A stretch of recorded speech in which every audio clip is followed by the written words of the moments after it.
ಕನವೇ ಗುಂಡಿಗೆ ಆಕಾಶವೇ ಅಗ್ರವಣಿ ಚಂದ್ರ ಸೂರ್ಯರಿಬ್ಬರು ಪುಷ್ಪ ನೋಡ ಬ್ರಹ್ಮ ಧೂಪ ವಿಷ್ಣು ದೀಪ ರುದ್ರನೋಗುರ ಸುವಿಧಾನ ನೋಡ ಗುಹೇಶ್ವರ ಲಿಂಗಕ್ಕೆ ಪೂಜೆ ನೋಡ ಪೂಜೆ ನೋಡ ಪೂಜೆ ನೋಡ. ಪ್ರಥಮದಲ್ಲಿ ಸಾತ್ವಿಕ ತಳಹದಿಯ ಮೇಲೆ ಸಾತ್ವಿಕ ಸಮಾಜವನ್ನು ಕಟ್ಟಿರುವ ರೇವಣ ಸಿದ್ಧರನ್ನು ಹಾಗೂ ಹಾನಗಲದ ಗುರುಕುಮಾರನನ್ನು ಸ್ಮರಿಸಿಕೊಳ್ಳುತ್ತಾರೆ. ಪ್ರತಿ ವರ್ಷದ ಪದ್ಧತಿಯಂತೆ ಈ ವರ್ಷವೂ ಕೂಡ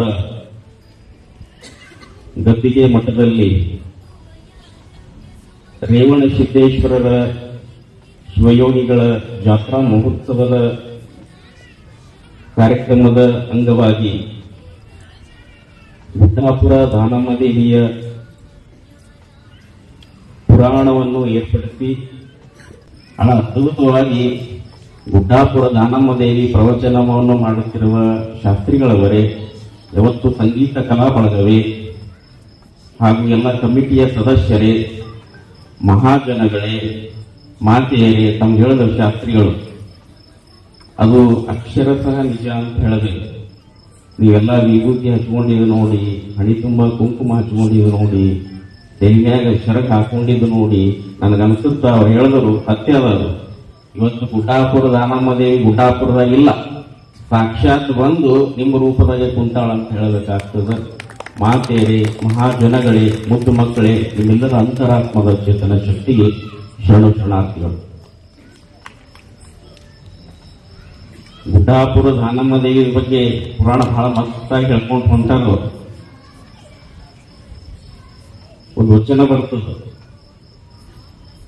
12ನೇ ಶತಮಾನದಾಗ, ಅದ್ಭುತವಾಗಿ ಒಂದು ವಚನ ಬರ್ಕೊಂಡ್ ಬರ್ತಾರೆ. ಮಂಡೆ ಮಾಚಿದೊಡೆ ಮಹಾ ಮಜ್ಜನ ಮಾಡುವುದು, ವಸ್ತ್ರ ಮಾಚಿದೊಡೆ ಮಡಿವಾಳ ನಿಕ್ಕುವುದು, ಮನದ ಮೈಲಿಗೆ ತೊಳೆಯಲು ಕೂಡಲ ಸಂಗನ ಶರಣರ ಅನುಭವ ಮಾಡುವುದು. ಮಂಡೆ ಮಾಚಿದೊಡೆ ಮಹಾ ಮಜ್ಜನ ಮಾಡುವುದು. ನಾವೆಲ್ಲ ತಲೆ ಹೊಲಸಾದ್ರೆ ಏನ್ ಮಾಡ್ತಿದ್ದೆವು? ತಲೆ ಹೊಲಸಾದ್ರೆ ಡಿಸ್ಟನ್ಸ್ ಬಹಳ ದೂರ ಅದ, ನಮ್ದು ನಿಮ್ದು ಹೇಳಂಗಿಲ್ಲ. ನೀವು ಅಲ್ಲೇ ಕುಂತು ನಾವು ತೆಲಿ ಹೊಲಸಾದ್ರೆ ಶಾಂಪೂ ಹಚ್ಚಿ ತೊಳಿತಿದ್ದೇವ್ರಿ ಅಂತ ಅಲ್ಲಕತ್ತೀರಿ. ತೆಲಿ ಹೊಲಸಾದ್ರೆ ಶಾಂಪೂ ಹಚ್ಚಿ ತೊಳಿತಿದ್ದೆವು, ಸೀಗೆಕಾಯಿ ಪೌಡರ್ ಹಚ್ಚಿ ತೊಳಿತಿದ್ದೇವೆ. ಹೌದಾ? ಗೋಣ್ರೆ ಅಳಗಾಡ್ತದೆ, ಗೊತ್ತಾಗ್ತದೆ. ಹೌದಿಲ್ಲ? ಬಟ್ಟಿ ಹೊಲಸಾದ್ರೆ ಏನ್ ಮಾಡ್ತಿದ್ದೆವು? ಸೋಪ್ ಹಚ್ಚಿ ತೊಳಿತೀರಿಲ್ಲ. ವಸ್ತ್ರ ಮಾಚಿದೊಡೆ ಮಡಿವಾಳ ನಿಕ್ಕುವುದು. ರೊಕ್ಕ ಸ್ವಲ್ಪ ಹೆಚ್ಚಿದ್ದವರು ಲಾಂಡ್ರಿಗೆ ಗೋಬಿಗೆ ಕೊಟ್ಟು ಬಟ್ಟೆ ತೊಳೆದು ಐರನ್ ಮಾಡ್ತಾರೆ. ಹೌದಾ? ತೆಲಿ ಹೊಲಸಾದ್ರೆ ಶಾಂಪೂ ಹಚ್ತಿದ್ದೆವು, ಬಟ್ಟೆ ಹೊಲಸಾದ್ರೆ ಸೋಪ್ ಹಚ್ಚಿ ತೊಳಿತಿದ್ದೆವು. ಮತ್ತು ಮನಸ್ಸು ಹೊಲಸಾಯ್ತು ಅಂತಂದ್ರೆ ಏನ್ ಮಾಡಬೇಕು? ಒಂದು ಗ್ಲಾಸ್ ತಗೊಂಡು ನೀರು ಹಾಕಿ ಅದರೊಳಗೊಂದಿಷ್ಟು ಶಾಂಪೂ ಹಾಕಿ ಗರ ತಿರುಗಿಸಿ ನೀರು ಕುಡಿದು ನೋಡೋದು, ಮನಸ್ಸು ಸ್ವಚ್ಛ ಆಗ್ಬಾರ್ದು. ಹೌದಾ? ಹೌದಾ? ಇಲ್ಲ ಮತ್ತೆ ತಲೆ ಸ್ವಚ್ಛ ಮಾಡಿದಂತ ಮತ್ತೆ ಮನಸ್ಸು ಸ್ವಚ್ಛ ಮಾಡ್ತದಲ್ಲ, ಅದು ಮಾಡ್ತದ. ಆಯ್ತು, ನೀವು ಹಂಗೆ ಮಾಡಿದ್ರಿ ಅಂತಂದ್ರೆ 4 ದಿನ ಅಡ್ಮಿಟ್ ಇರ್ಬೇಕಾಗ್ತದೆ. ಮನಸ್ಸು ಹೊಲಸಾಯ್ತು ಅಂತಂದ್ರೆ ಏನ್ ಮಾಡ್ಬೇಕಂತಂದ್ರ ಶರಣರ ಸತ್ಸಂಗ ಕಾರ್ಯಕ್ರಮ, ಸಂಸ್ಕಾರ ಕಾರ್ಯಕ್ರಮ, ಧರ್ಮದ ಕಾರ್ಯಕ್ರಮ ಎಲ್ಲಿ ನಡೆದದಲ್ಲ ಅಲ್ಲಿ ಬಂದು ಕೂತ್ರಿ ಅಂತಂದ್ರೆ ಮನಸ್ಸು ಸ್ವಚ್ಛ ಆಗ್ತದ. ಅಂತ ಸ್ವಚ್ಛ ಕಾರ್ಯಕ್ರಮ ಕೆಲಸ ಏನು ನಡೆದ ಅಂತಂದ್ರೆ ಗದ್ದಿಗೆ ಮಠದಲ್ಲಿ ನಡೆದದ. ಹೌದಾ? ನೀವೆಲ್ಲ ಮನಸ್ಸು ಸ್ವಚ್ಛ ಮಾಡ್ಕೊಳಕ್ ಆಗ್ಬೇಕು, ಸ್ವಚ್ಛ ಆಗ್ಬೇಕು. ಹೌದಾ? ಇಲ್ಲ ಸ್ವಚ್ಛ ಮಾಡ್ಕೊಳಕ್ಕೆ ಬಂದಿದ್ದೇವೆ ನಾವು. ಏನು ಇರ್ಲಾರ್ದಂಗೆ ಸ್ವಚ್ಛ ಆಗಿ ಹೋಗ್ಬೇಕು, ಮನಸ್ಸು ಸ್ವಚ್ಛ ಆಗಿ ಹೋಗ್ಬೇಕು.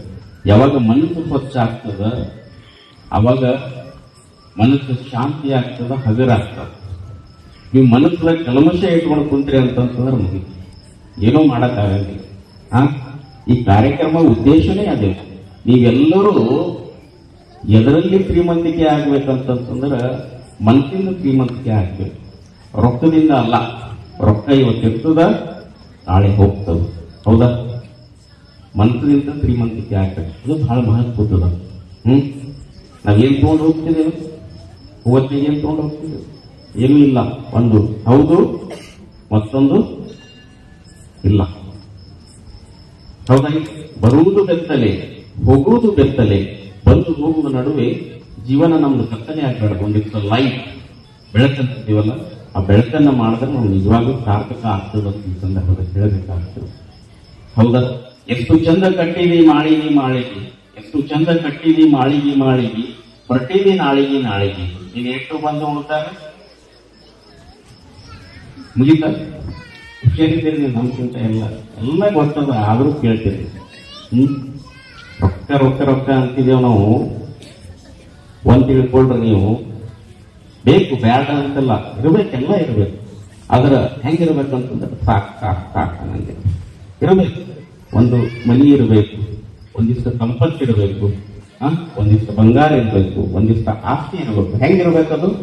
ಸಾಕು ಸಾಕು ಸಾಕು ನಂಗಿರ್ಬೇಕು. ಸಾಕಂದವು ಸೌಕಾರ ಆಗ್ತಾನ. ಬೇಕು ಬೇಕು ಬೇಕಂತ ಏನು ಹೋಗ್ತಾನಲ್ಲ, ಮುಂದಿನ ಜನ್ಮದಾಗ ಏನಾಗ್ತಾನೆ? ಬೇಕಾಗಿರ್ತಾನ. ನೀವು ಒಂದು ನಾನು ಎಕ್ಸ್ಪೆರಿಮೆಂಟ್ ಹೇಳ್ತೀನಿ ನಾನು ನಿಮ್ಗೆ. ನೀವು ಈ ಮಳಿ ಬರ್ತದೆ ನೋಡ್ರಿ. ಮಳಿ ಬಂದಾಗ ಈ ಕಡೆ ಕಮ್ಮಿ, ಗಂಟಿ ಕಮ್ಮಿ ಸಿಟಿದಾಗ, ನಮ್ಮಲ್ಲಿ ಹಳ್ಳಿದಾಗ ಬಹಳ ಇಲ್ಲ.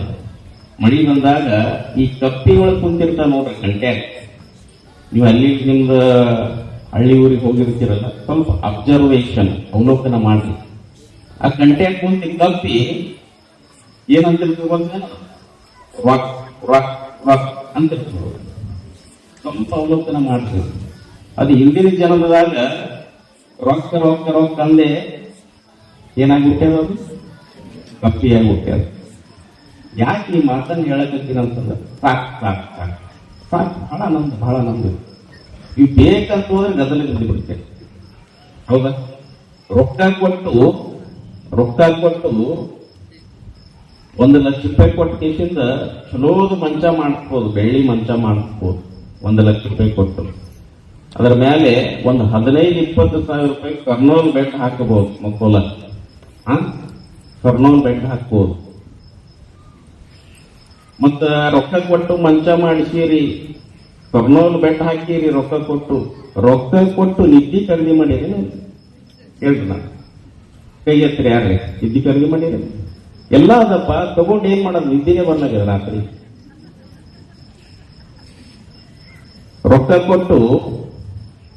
ರೊಕ್ಕ ಕೊಟ್ಟು ನನಗೇನಾದರೂ ರೋಗ ಬಂತಂತಂದ್ರ ದೊಡ್ಡ ಹಾಸ್ಪಿಟಲ್ಗೆ ಹೋಗ್ಬೋದು. ಒಬ್ಬ ಶ್ರೀಮಂತ ಮನುಷ್ಯನಿಗೆ ದೊಡ್ಡ ರೋಗ ಬಂತಂತಂದ್ರೆ ದೊಡ್ಡ ಹಾಸ್ಪಿಟಲ್ಗೆ ಹೋಗ್ತಾರ. ಎಲ್ಲಿ ಹೋಗ್ತಾರ? ಅಮೆರಿಕ ತನಕನೂ ಹೋಗ್ಬೋದು. ಅದರ ರೊಕ್ಕ ಕೊಟ್ಟು ಹೋಗ್ತೀರಿ, ತೋರಿಸ್ತೀರಿ, ಎಲ್ಲ ಮಾಡ್ತೀರಿ. ಅದರ ರೊಕ್ಕ ಕೊಟ್ಟು ಆರೋಗ್ಯ ಖರೀದಿ ಮಾಡಿರಿ? ಹೇಳ್ರಿ, ನಾನು ಆರೋಗ್ಯ ಖರೀದಿ ಮಾಡಿರಿ? ಇಲ್ಲ. ಹೆಲ್ತ್ ಈಸ್ ವೆಲ್ತ್, ಆರೋಗ್ಯವೇ ಭಾಗ್ಯ. ಸಾಧ್ಯ ಇಲ್ಲ. ರೊಕ್ಕ ಕೊಟ್ಟು ನೀವು ಗ್ರಂಥಾಲಯ ಖರೀದಿ ಮಾಡಬಹುದು, ದೊಡ್ಡ ಪುಸ್ತಕ ಭಂಡಾರ ಖರೀದಿ ಮಾಡಬಹುದು. ನಾ ಪುಸ್ತಕನ ಲಕ್ಷ ಕೊಟ್ಟು ಖರೀದಿ ಮಾಡೀನಿ, 10 ಲಕ್ಷ ಕೊಟ್ಟು ಖರೀದಿ ಮಾಡೀನಿ ಅಂತೇಳಿ ನೀವು ಮನೆಯಾಗ ತಂದಿಟ್ಟರ ಜ್ಞಾನ ಬರ್ತದೆ? ರೊಕ್ಕ ಕೊಟ್ಟು ಜ್ಞಾನ ಖರೀದಿ ಮಾಡ್ಲಕ್ ಆಗ್ತದೆ? ಇಲ್ಲ. ನೀವು ಓದ್ಬೇಕು, ಓದೋದಾಗ ಜ್ಞಾನ ಬರೋದು. ಹಂಗ ನೀವ್ ಏನು ಇರ್ಲಾರ್ದೆ ಏನು ಕುಂತಿರಲ್ಲ, ಏನು ಮಸ್ತಾಗಿ ಕುಂತಿರಲ್ಲ. ಒಂದು ಜ್ಞಾನ, ಮತ್ತೆ ಆರೋಗ್ಯ, ಮತ್ತೊಂದು ಮಸ್ತ್ ಕೇಳಿ ಶಿವಶ್ವಾನಕ್ಕೊಂತ ಪ್ರಸಾದ ಮಾಡಿ ಗುರುವಿನ ಪಾದಕ್ಕ ನಮಸ್ಕಾರ ಮಾಡಿ ನಂದೆಲ್ಲ ಅಹಂಕಾರವನ್ನು ಜೋಳಿಗೆ ಹಾಕಿ ಮಸ್ತೇನು ಮನೆಗೆ ಹೋಗ್ತಿರಲ್ಲ, ಇವು 3 ಪ್ರಾಪ್ತಿ ಆಗ್ತವೆ.